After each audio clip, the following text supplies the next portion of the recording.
expressing regret that the witness understanding of our meeting time yesterday was that it was scheduled for midday. Upon hearing that, I instructed the clerk to cross-check with our records, because our records are recorded electronically.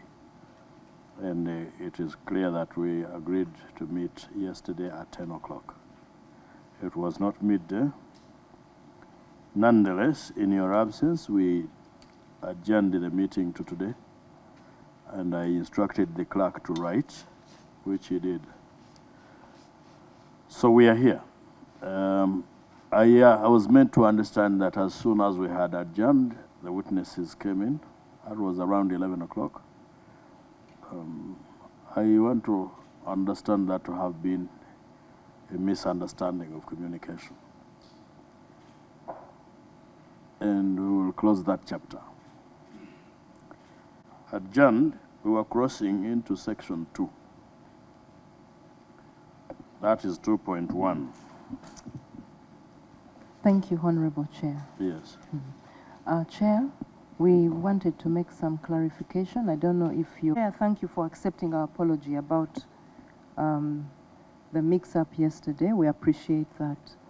Chair, our attention was drawn to two areas: the organization's performance, as well as safety and airworthiness. So we wanted to set the record straight, Chair. Chair, we want to mention that during this financial year that is being audited, Uganda Airlines has noted a significant increase in revenues. If we look at our revenues from the time the airline was started in 2019, when the airline made only 28.5 billion, Chair, now the airline cumulatively, up to the last financial year, made 1.2 trillion Uganda shillings, Chair. That shows a growth pattern. Our passenger numbers, Chair, have grown from 71,000 passengers to 419. Cumulatively, that is 419, 170 in this year of 23-24, Chair. And the cumulative number of passengers carried for the 5 years is 1.1 million passengers. Chair, Uganda Airlines' value to this country is seen in many ways. One, our contribution to the traffic into Entebbe is 23.4%. So of the figures that are announced by the regulator, Uganda Airlines portion is 23.4%. That's what we support. Chair, cumulatively, the airline supports 90% local supplier content on our aircraft, in our offices. 90% is sourced locally. Chair, the airline employs over 500 staff, of which only 4% are expatriates, meaning that 96% are Ugandan. Chair, in terms of the impact to the GDP, Uganda Airlines is domiciled in Uganda. That means the revenues that we make return home and impact the economy. Uganda Airlines, we see ourselves, and also as a country, as a strategic infrastructure project. Chair and honorable members, we promote Uganda abroad. We have a saying in the airline that every time Uganda Airlines takes off, it's not just the airline, it is Uganda. We take Uganda to countries and we bring countries to Uganda. Chair, it's unfortunate that social media has taken a different angle in terms of our safety and airworthiness. Chair, our aircraft meet all international and safety standards. We make sure we comply with every regulation as well as every policy that is brought upon us by the regulator. Chair. Procedure, Chair. Procedure? Yes, Chair. It has been within your rulings. Talking about the performance of the airline and talking about the issue of spare parts. That one is a fact. And it is true, those are issues which arose out of the proceedings. I want to caution colleagues, especially when you are commenting also in the media, beware of the fact that you're sitting in judgment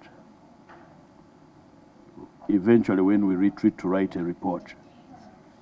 So anything that is subjective and prejudicial, avoid. That's point number one, and I'm not accusing any particular person. Number two, to the media, of course. And I'm yet to make a finding as to whether there have been distortions or not, because she's not yet there. Let us not communicate in a manner that destroys this entity, or any entity for that matter. We have a duty to streamline the operations of these entities that we supervise. That one is a duty we owe to Ugandans. We equally have a responsibility not to destroy them. Because I'm sure, I don't know where she's going to conclude from, and I'm going to allow her. The question of airworthiness never arose in the course of the proceedings. The moment such a question arises, it has an impact on the clientele of this airline. And meaning we would be risking the very money we appropriate, or we appropriated to this entity. I do not see us hitting a dead end, even in light of the evidence they gave us, because our work is to find solutions. I do not see any speculation from what she has said. I will not speculate on what she's about to say. Now, in statistics and economics, or any business for that matter, they are what we call projections. And when someone talks about the linkages between the airline and the other sectors of the economy, I'm sure we all are alive to those linkages. So I guide that she proceeds and that we are proceeding well. Thank you. Chair, lastly, in your ruling, I have made my ruling. Chair, in your ruling, you are preemptive of the media. When we discuss a loss and the media reports a loss, there should be no problem with that. Thank you. So if she's quoting social media, let her produce evidence. Would you switch off that microphone? Where she's quoting the social media. They are not so please doing switch off the microphone. Honorable Mwada, it's not a press conference. Please switch off the microphone. You see, you concluded and I guided. By guiding, I was ruling. And I closed that matter.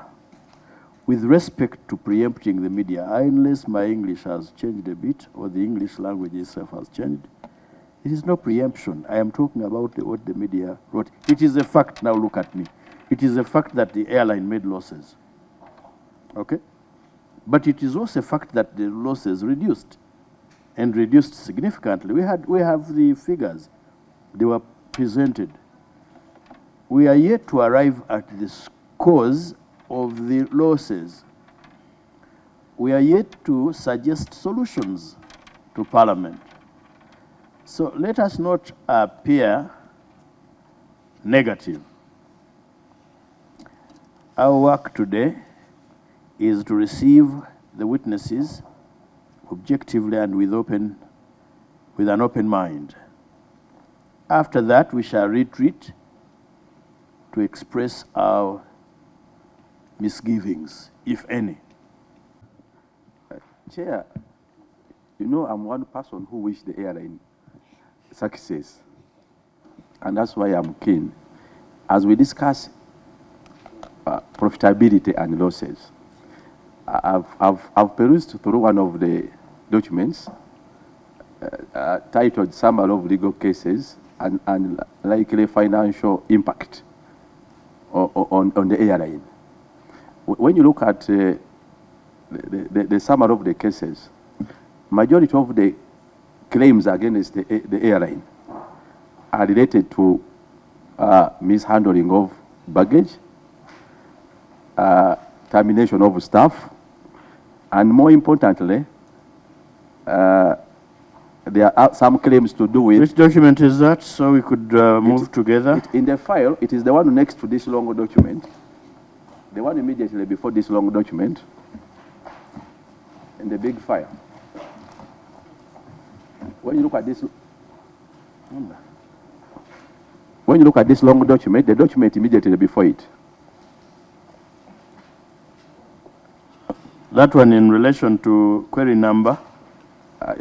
Chair, we are looking at because there was a question from the Deputy Chair to do with the losses, profitability, among others.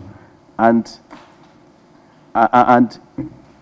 looking at the explanation, citing COVID as one of the issues, but I'm also mentioning this one as a financial impact that causes the airline losses. There's a summary of legal cases and likely financial impact.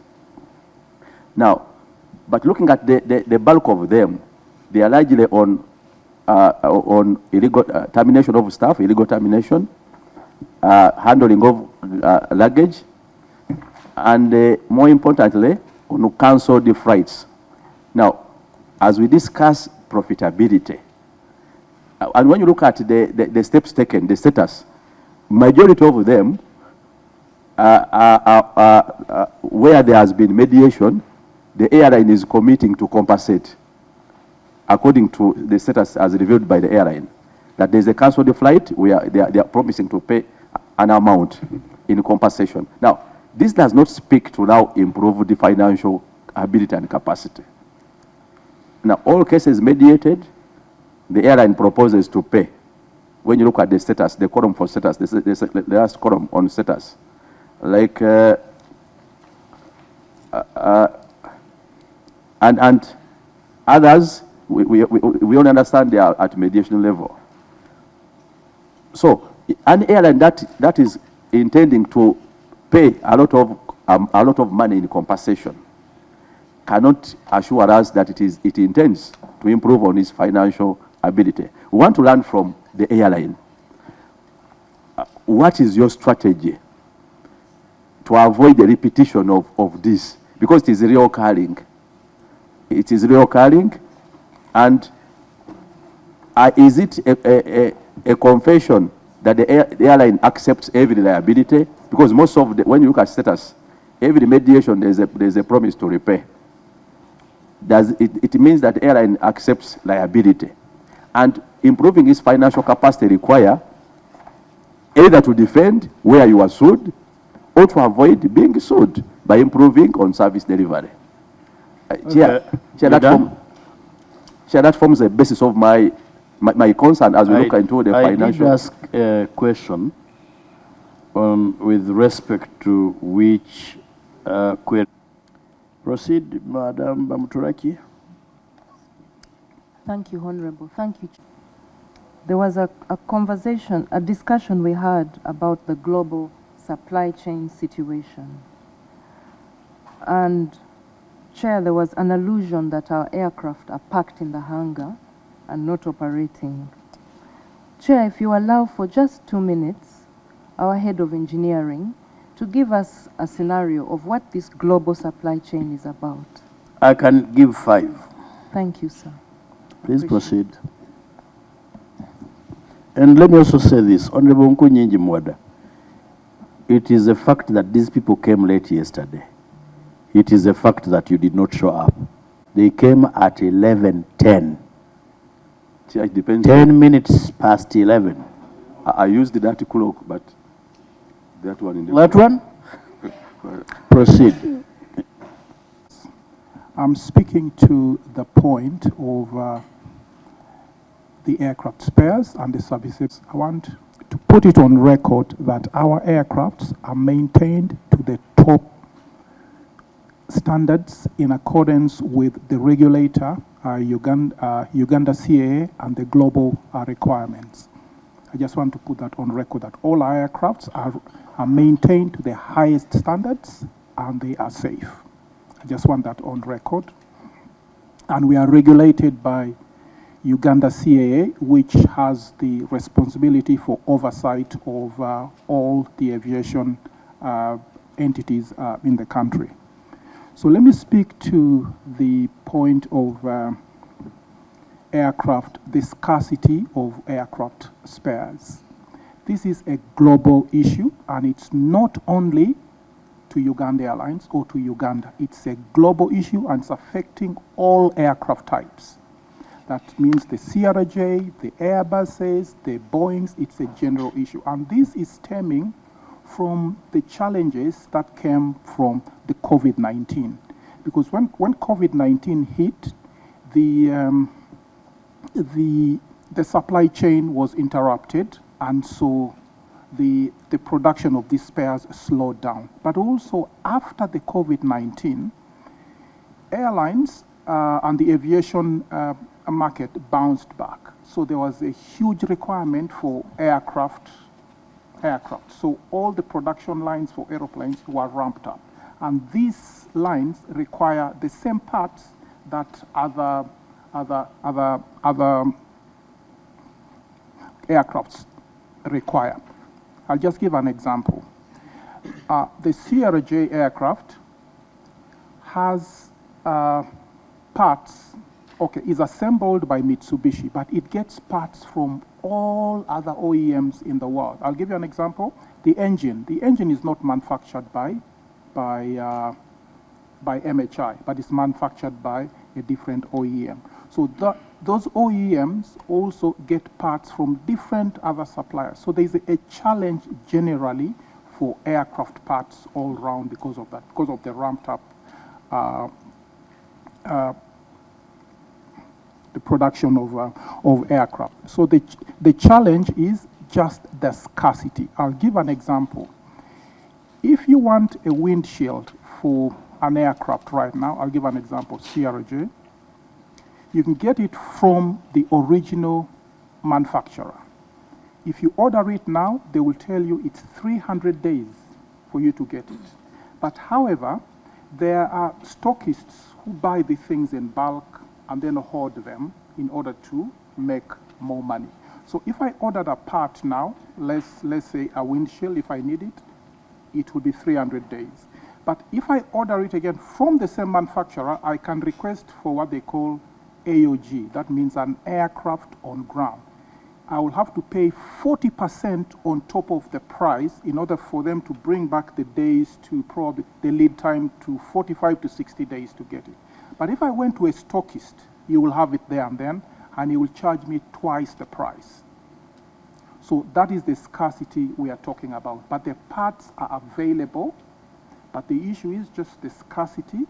And because of the scarcity, supply and demand, the price goes up.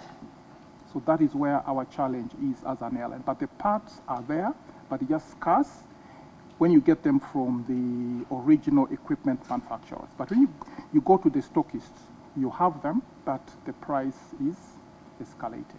So I just wanted to make that very, very clear in terms of the parts. But also, the issue of Mitsubishi stopping to manufacture this aeroplane, they still supply the parts. Actually, the biggest parts supplier for us right now is Mitsubishi itself. That's where we get most of the parts. Thank you. I think it was a question of context and how we understood it. Because, and I would not blame the press on this. What I mean is that since the sale of this company, there was no production. I have since received, I think, 2 telephone calls from persons interested in this industry, stakeholders basically saying, no, it is not a fact that there are no parts.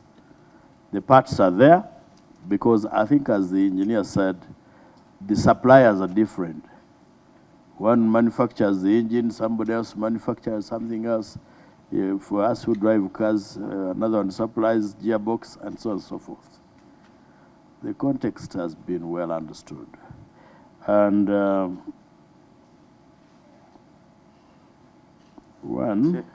Chair, you know, before I give you permission, you don't use that microphone. You don't switch off on the microphone. Chair. And I'm beginning to be strict on that microphone. Yes, you may now access it. Thank you, Chair. Chair, we appreciate has not really started any reproduction of CRJ or related spare parts. So we need to understand from Uganda Airline the alternative strategy, not just dealing with responding to what has been said. What is a fact is that the company was sold, the production was sold, and the buyer Mitsubishi is not producing, and there are no indication of restarting production of CRJ or related spare parts. We only need now to learn from Uganda Airlines, apart from giving us answers and assurances. What is the strategy? Have you done a market search, a market survey? Is the strategy not going to be given to you in form of answers? This is what I'm seeking. What I thought he would offer is that, yes, these have stopped production, but we are outsourcing in this way and this way, and we are doing a market search in this way and this way. Otherwise, I find his answer not sustainable in terms of the available lacuna we have in terms of where would these spare parts be got. Yes, we have the aircrafts. They may be good. And want to assure the airline team, we all want a very successful airline. But when we are in the lacuna of spare parts, what is the immediate strategy you have? What have you done? No. I think let's also get their facts different from yours, and I want to appreciate both, which gives us homework to do. They are saying actually there is production. Not so?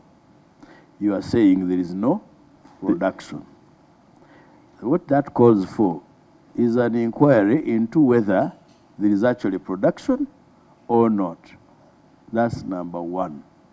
Apparently, my informer seems to agree with them, because this is their position which they have brought today. My understanding last time... They can speak and say to you an informer to call you. It's okay. Let them. It is my duty, it is our duty to find out. We shall have access to the resources you used to find out. We shall use other means to find out. You know, there is this song, I don't know whether in Chadondo East you've heard about it. One of us is lying. So we shall see who of you is telling the truth. In terms of the alternative, they have already told you that the parts are there on the market. There can only be two alternatives. The first is the manufacturer. The second is the speculator who buys or bought from the manufacturers and stocked. They called him stockist. That is their language. For me, I call those ones speculators. Then, what strategy do you want to hear from them? They have told you we have only two sources. Honorable Kasolo? Thank you, Mr. Chair. To collect this information, I happened to be, at that time, I was a Committee of Physical Infrastructure. I was traveled to Canada, Maribor, where those CRJs were manufactured. I went up to the production chain. Now, at that time, it was... We have actually been looking for the people who went there. No, the issue was, I wanted the committee, because these are technical people, I was wondering why they were failing to explain this, what is the situation and what is lacking and what have you. It's not that at the time we got those CRGs, it was very clear that the factory was going to stop manufacturing those type of plane, the CRG 90, and it had been sold, but we did ask them. They will continue manufacturing the spares. Now, my issue was, when this happened, I had to go back to my investigation, find out, did it close and it's not manufacturing? But I'm happy that the engineer has collected the information. The factory has continued. What was your finding? It has continued manufacturing there. No, there is no procedural issue, please. No, let the member present. You were No, allowed. I didn't want to be conflicted. Let me That's guide. why I kept Let me even guide. Let me guide. Keep quiet. Honorable Nkunyinji Mwada, you into your research and told us what you found out. Why would you stop your immediate neighbor from telling the committee what he himself established? And I mean, let's be fair to each other. I think we need to be fair. At the same Please time, proceed and tell us he what knows the rules. you've guided. Proceed and make your presentation. Now, the issue at hand, I was wondering why the engineer, the technical, Madam Bamtubachi, you are failing to. That's what you explain. learned from the factory has continued manufacturing the spares. But this is a global issue. The methodologies are not only in Uganda. This factory manufactures for the whole world almost. And it is all about how do you place your orders in case of what you want to replace and so forth. I think the beauty we have is the wealth of knowledge and Yes. resources. Yes. I already have 2 members who are in a position to establish whether there is production or not. So I am so lucky that I have great wealth on this side. I also command some wealth this billion as 2 trillion, 1.2 trillion as of now. Okay. We wanted also to know the cumulative losses. Yeah, the exact figure. Deputy Chair, the losses are in the report. We have them, and they admitted those are the losses. What? Oh, you. The report will have the figure for the financial. You mean for the 5 years? Yes. Yes. Okay. Exactly. And 5 also, years. you talked about the international and safety standards, Yes, sir. but you didn't give us the percentage Of Percentage of? the international and safety standards. no, I don't think she related that to statistics, national standards on safety and airworthiness. Then she gave us statistics of the cumulative profit, not revenues, cumulative losses for the last 5 years. We can have that. Thank you, Chair. Thank you, Honorable Cover, to enable the engineer to talk about it, because anything to do with safety spare parts falls under airworthiness. So there were no statistics that I had in that area. One, CRJ, where the engineers, as we speak, are doing an engine change. Our Ugandan engineers have, for the first time, they've done this in other airlines where they were working. Now they are doing it here in Uganda. The loss was 102.4 billion. In 2019-2020 financial year. In 2020-2021, it was 164.6. In 2021-2022, it was 230.5. In 2022-23, it was 323.5. Honorable billion, sir.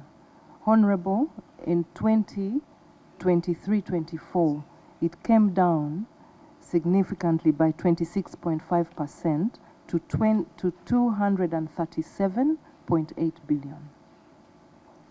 Thank you, sir. Honorable Keyo. Thank you, Chair. Honorable Chair, I want to thank you for presiding over this committee ably, because this is a national carrier and is an issue that the country has been yearning for, to have a national carrier, to have our flag flown to other countries.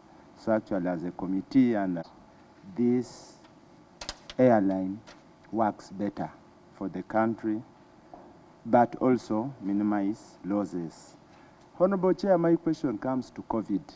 It is long since COVID really was done away with. So do we continue carrying COVID as an issue? I wanted us actually as a country to go beyond. COVID was there, we can't run away from it, but can we continue really looking at COVID? Otherwise, I appreciate that the losses have come down, and I would applaud you that let's continue bringing them down and down and down. Actually, let's extinguish the concept of losses. I do not want to make a blanket ruling on COVID and its effects. Let's judge them, each matter on its own facts and merits. There are some long-term effects of COVID-19, which we are still grappling with, and those that we shall grapple with for, I don't know for how, and see whether it is necessary to still raise COVID as a cover. We just have an open mind. Exhaustively in your absence, we may not want to go back. Let's go to the query where we are. Actually, I think we did delay the contract execution. 2. Unfortunately, Honorable Nkunyinji Mwada, I had to guide that way, because otherwise, if we are to go back to where we were, whenever a new member comes back, we will not finish. Who comes? But the analysis. Allow me to ask my technical procurement manager to respond to that. Thank you, sir. Issue of 2.2, Chair. We had 2 parallel audits that were ongoing at the same time from PPDA and also from the Office of the Auditor General. Part of the contract management reports and plans had been submitted to their counterparts for verification, but also to aid their audit. So once they concluded their audit, we also submitted the same to the Office of the Auditor General at the time, and that is annexed as K, as part of the responses that we offered at the time in our exit meeting. Chair, you know I'm one person who wished the airline success, and that's why I'm keen. As we discuss profitability and losses, I've perused through one of the documents titled Summary of Legal Cases and Likely Financial Impact on the airline. When you look at the summary of the cases, majority of the claims against the airline are related to mishandling of baggage, termination of staff, and more importantly, there are some claims to do with... Which document is that, so we could move together? In the file, it is the one next to this long document, the one immediately before this long document, in the big file. When you look at this long document, the document immediately before it. That one in relation to query number? Chair, we are looking at because there was a question from the Deputy Chair to do with the losses, profitability, among others. And looking at the explanation, citing COVID as one of the issues, but I'm also mentioning this one as a financial impact that causes the airline losses. There's a summary of legal cases and likely financial impact. Now, but looking at the bulk of them, they are largely on illegal termination of staff, illegal termination, handling of luggage, and more importantly, on cancelled flights. Now, as we discuss profitability, and when you look at the steps taken, the status, majority of them where there has been mediation, the airline is committing to compensate according to the status as revealed by the airline. That there's a cancelled flight where they are promising to pay an amount in compensation. Now, This does not speak to now improve the financial ability and capacity. Now, all cases mediated, the airline proposes to pay. When you look at the status, the column for status, the last column on status, like, and others, we only understand they are at mediation level. So, an airline that is intending to pay a lot of money in compensation cannot assure us that it intends to improve on its financial ability. We want to learn from the airline. What is your strategy to avoid the repetition of this? Because it is reoccurring. It is reoccurring, and is it a confession that the airline accepts every liability? Because most of when you look at status, every mediation there's a promise to repay. It means that the airline accepts liability, and improving its financial capacity require either to defend where you are sued or to avoid being sued by improving on service delivery. Chair, that forms the basis of my concern as we look into the financial. I did ask a question with respect to which query exhaustively in your absence. We may not want to go back. Let's go to the query where we are. Actually, I think we did delay the contract execution. 2. Unfortunately, Honorable Nkunyinji Mwada, I had to guide that way, because otherwise, if we are to go back to where we were, whenever a new member comes back, we will not finish. Who comes? But the analysis.